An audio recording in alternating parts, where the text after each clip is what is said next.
Magandang hapon sa inyong lahat. Tayo ay narito ngayon upang pag-usapan ng isang pangkaraniwang karanasan na siguradong pamilyar sa lahat. Ang sikat na 3pm slump! Alam niyo ba yung oras na yon? Yung parang bigla na lang tayong nagiging zombies. Isang minuto, abala pa tayo sa trabaho. At sa susunod na minuto, parang nagiging mga statue na tayo sa ating mga upuan. Tapos biglang maisip mo, saan na nga ba napunta ang lahat ng energy ko? Isipin mo, parang may isang masamang espiritu na pumapasok sa ating opisina at sinabihan tayong hanggang 3pm na lang yung energy mo. At tuwing umaga, nagiging overachiever tayo. Meron tayong mga grand plans, gagawin ang lahat sa araw na ito.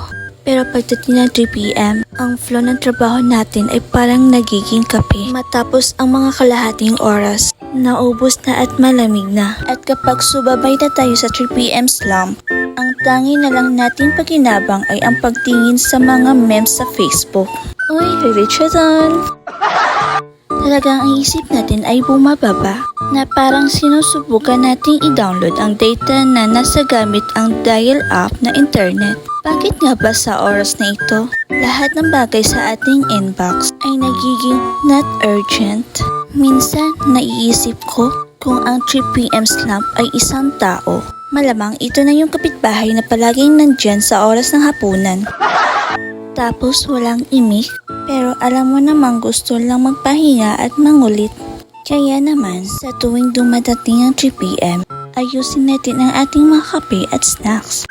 At sabay-sabay tayong bumangon sa ating mga slump. At kung sakali mang mabigo tayong labanan ito, okay lang. Tanggapin na lang natin na sa mga oras na iyon, pinakamagandang sagot sa buhay ay isang malawak na ngiti at isang mahimbing na tulog. At sana ay hindi tayo mag-slap sa ating saya ngayon. Okay, yan lang. Bye-bye!